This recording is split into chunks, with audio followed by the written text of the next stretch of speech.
welcome back to the next episode. Again, my name is Zahara Namanda, and I will be moderating this session with the Africa ELI literacy ambassadors. Before we deep dive into the conversation on literacy and also supporting or promoting literacy for a sustainable and peaceful society, we would like to know the different literacy mentors by introduction. We'll be starting from my right hand side. I'm called Nawandi Vaila, a literacy mentor from Africa Education and Leadership Initiative. I'm a teacher by profession and I'm an education officer.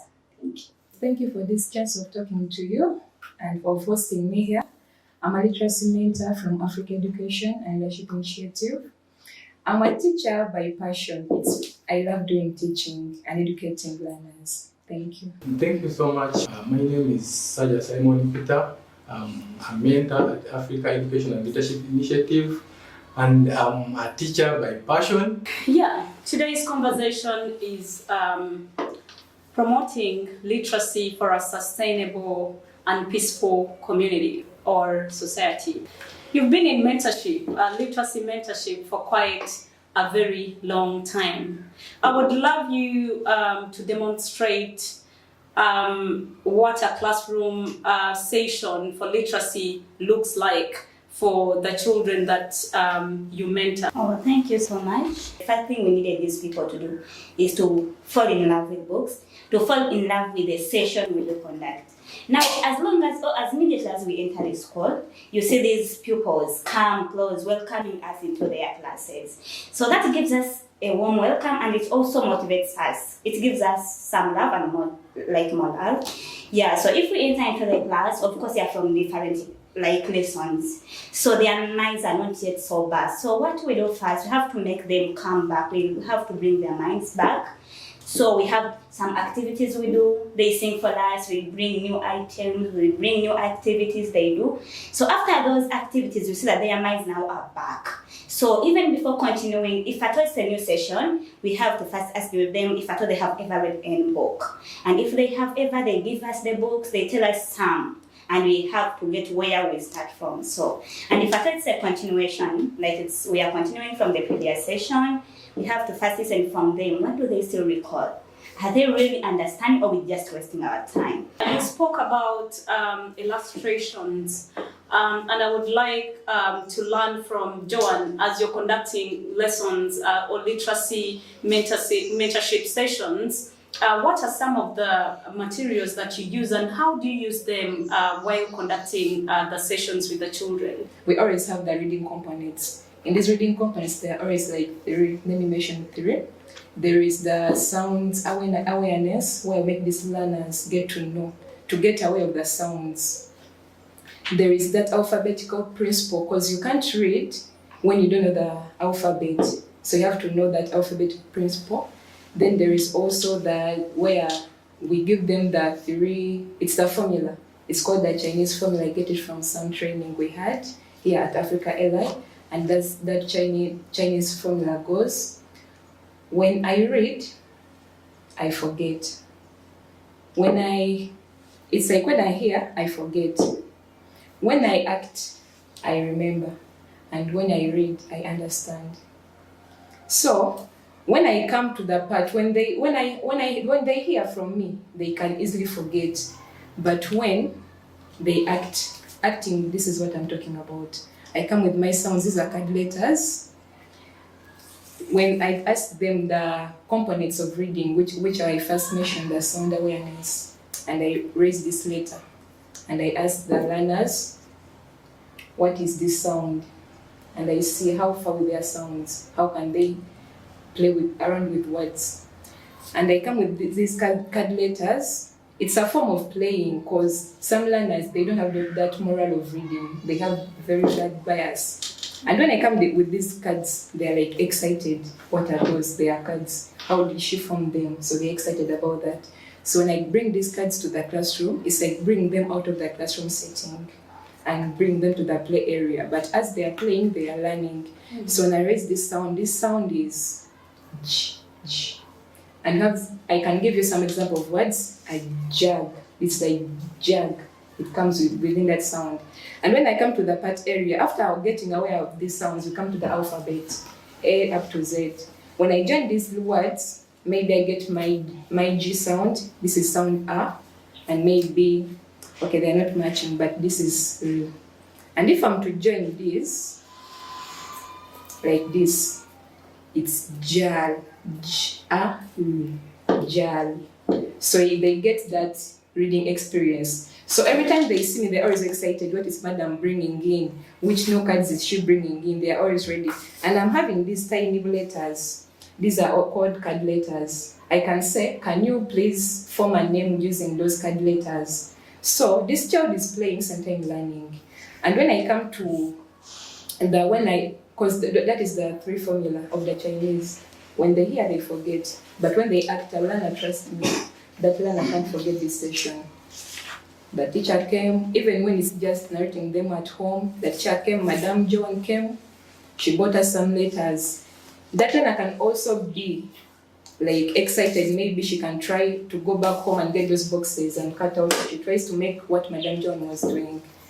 So that is what we do special. We use that formula. Please don't forget. When I hear, I forget. When I act, I understand. And when I see, I remember. So they see, they remember, they hear, they understand. Getting to you, Simon, you've been in the field, and I've always heard teachers say that kids are happy to see you around in their schools. What uniqueness do you have as a mentor? What do you do differently with the children in the school where you work? I need to look for something that is unique. Now, what is this uniqueness that I bring in?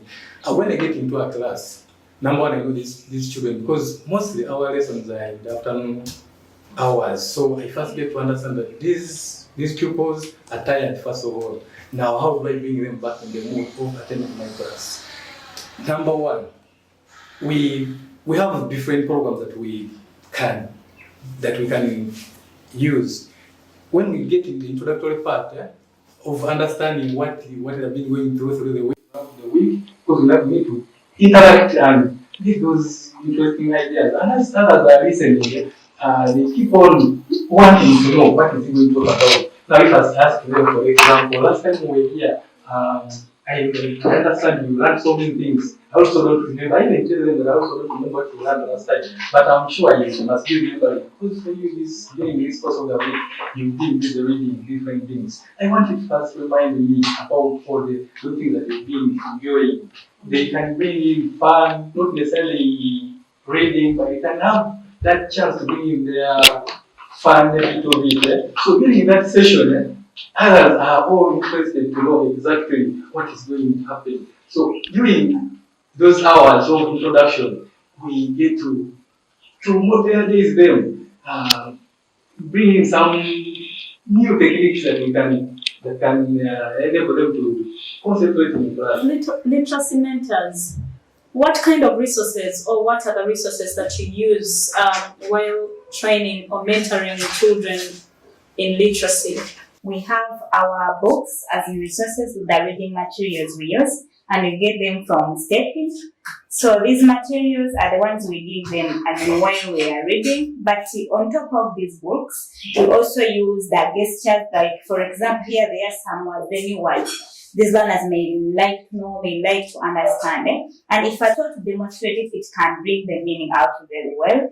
We use the boards. Schools do have boards. So use those boards to write these new words so that every learner can know it. If at all they don't know how to read it, we write it on the board and divide it for easy reading. In most cases, we may have, for example, a word it's very difficult and you start to crack a joke out of it. For example, it may be specifically difficult to explain as in meaning. But when you can bring outside meaning, outside explanations, it can be easily understood. Like what word?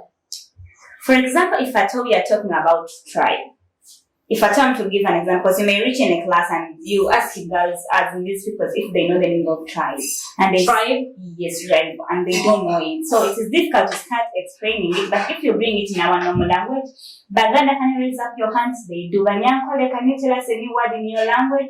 So they get to that, oh, tribes, Banyankole, that's a tribe, Amanda is a tribe. So we demonstrate it that way. Very good. I myself, part of the resource, because I'm also the first resource, because how will they read without me, the first resource, either teacher, either mentor, literacy mentor?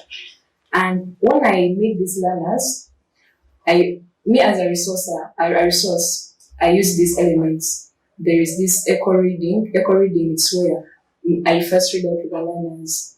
Then after the echo reading, I come into the choral reading. Choral comes from the word chorus. All of us, I read with the learners. Then also the group reading where I divide groups with the learners. Then also, when I finish those steps, I come to the personal reading. I cite out one learner, you come, you read to us. Then this book is part of the resource in the literacy area. This book, it's called You Like Grasshopper and Chapati. I love it very much. Why? Because it exposes the learners to different languages. These learners in a school, you won't find this learner going to maybe to Arua to learn that language, maybe to Kenya to learn the Swahili language. But in this book, we have exposure to different language. The Swahili language. There is Baba. You ask the learner, they're interested to learn the word Baba, which means father. So I love this book because it exposes learners not only to English, but also to other native language. This book is called A Man. It is a word in Swahili. So when I was reading this book, before I even interacted with my pupils, it is an interesting book because the man was a girl who wanted to be a boda rider. Here in Uganda, if you find a woman riding a boda, it is something strange.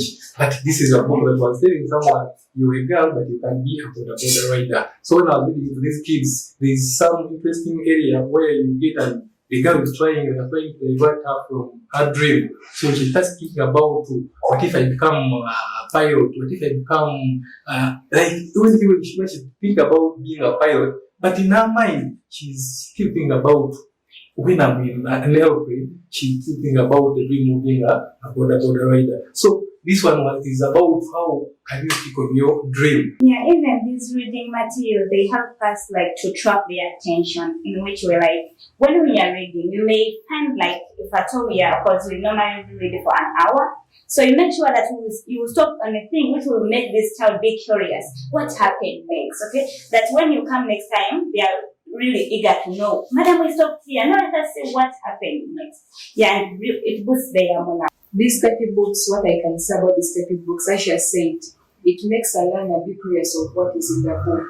If you have to look about all these titles, then it's a boy named Justice. This name Justice, it's familiar, so the learner will be like, how can a boy be named Justice? So there is that curiosity. If I'm to get this book, do you like Grasshopper and Chapati? This learner will be like, whom were they asking? So there is that curiosity. If I'm to say Amanda boda rider, there is that picture. It's a girl on a boda. So this learner will be curious, how can a girl be able to ride a boda? So all these books, happy girl, happy boy, there is happy girl, happy boy. The girl is happy, but the boy is sad. So this learner will be like, why is the boy sad? So, but the book is saying happy boy. Yeah. So these books of stepping, they create that curiosity and bring the learner to want to know what is it exactly in that book. Where does the story end? Why is this book having this picture and why the words saying differently? So we love these resources very much. I would really love to understand what kind of challenges do you face while implementing your sessions in schools? Absenteeism. We deal with these UPE schools. In most cases, these children, What is UPE? those are universal primary education, those are government-aided schools. And these kids, their model for education is very, very low. And if you come on literacy, their levels of literacy is very, very low. So you reach in a school, their levels of understanding is low, their level of reading is very low, and they don't have morale. So they are not motivated. So you find it difficult that today, you're going to engage it in, they don't know anything, so you have to start from the scratch. If you are reaching somewhere, you think that you are developing, okay, they're trying to catch up. Now today someone is coming, tomorrow she's not going to come, the other day she comes, so it becomes difficult for them to understand. Another thing is all about, these teachers are low motivated, you know.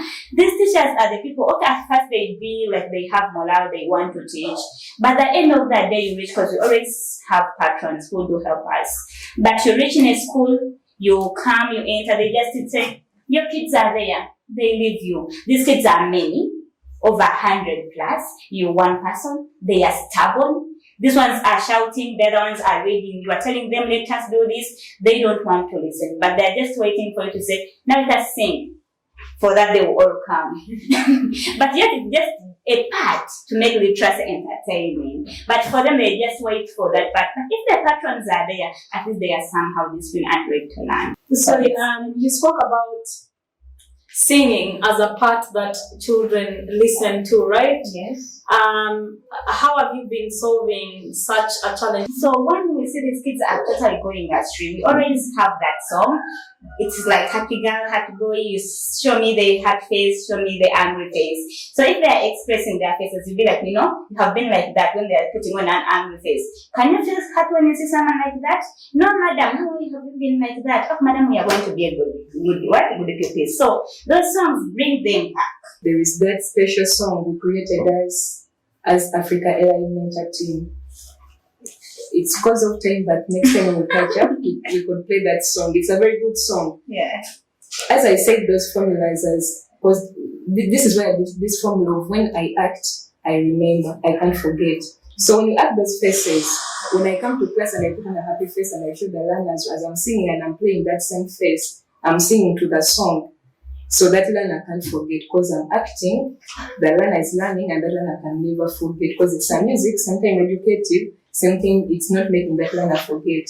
The challenge I'm finding me as a mentor in this literacy field, the low literacy levels, and this comes as a result of low morale, and this comes mostly from the head. When I talk of the head, from the parents at home, the teachers where the learner comes in the school environment.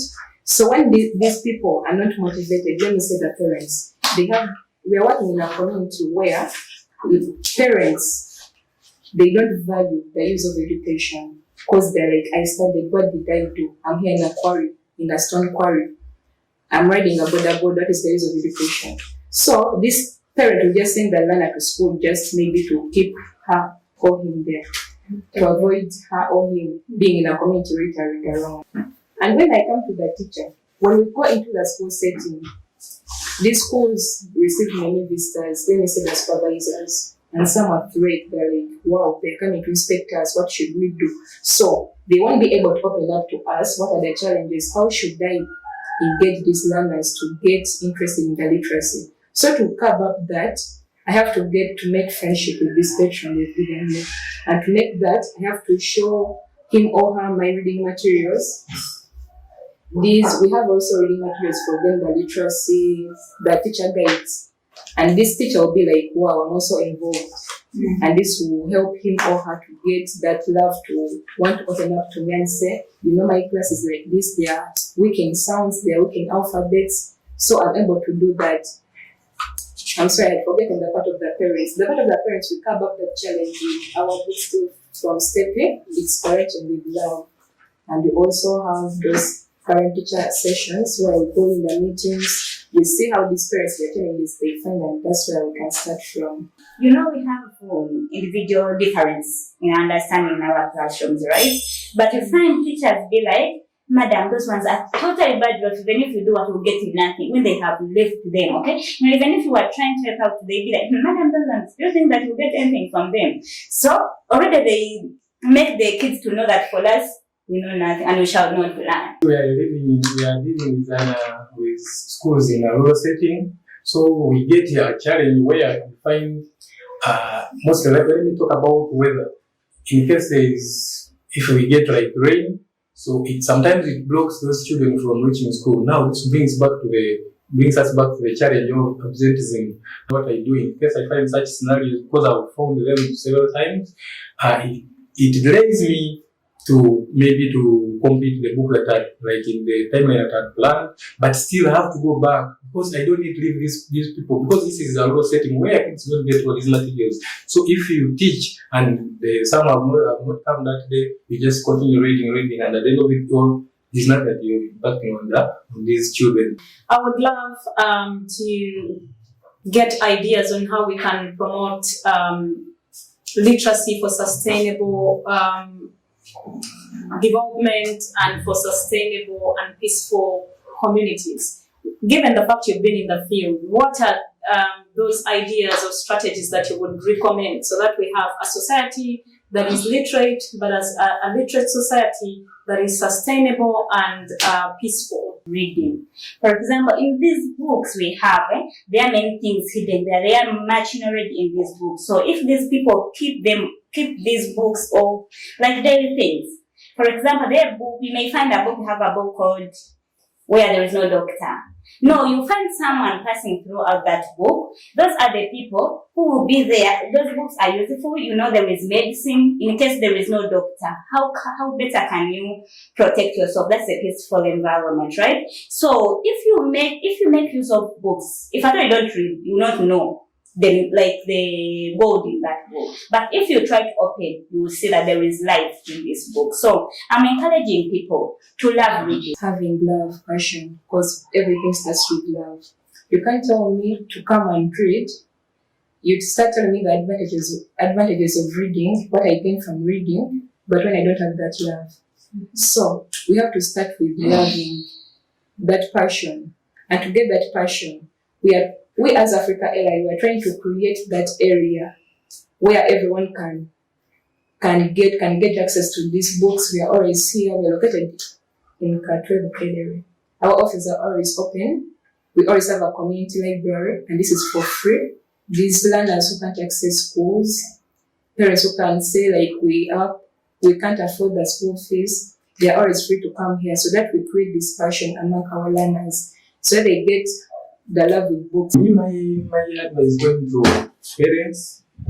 Parents need to go directly and engage themselves in these activities. Yes, Africa ELI is trying to provide all the materials that they can use for reading, but we need parent engagement, because these children, when after school, when they go back home, most of the time is with their parents, because we may get time and go there, like the way teachers, when you discuss with teachers, they tell you the challenges, like we have limited time for all these classes. We may not capture all that, those notes in that period. But when they go home, if parents can also be there overused to help these children, they will be better people. Because they abandon them. By the parents are abandoning their children, they wake up in the morning.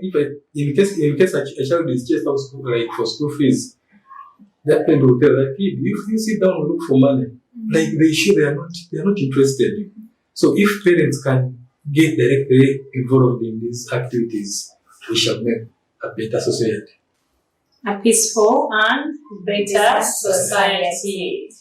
Thank you so much for your submission. I really loved this session. I've been learning a lot from you all. And I believe the work that you do for communities, for children, is very fundamental. And I think we should have more of what you do in other communities, because education is the only way to make communities peaceful, societies sustainable. And without accelerating literacies among children, then we cannot see the future of societies that is peaceful and also sustainable.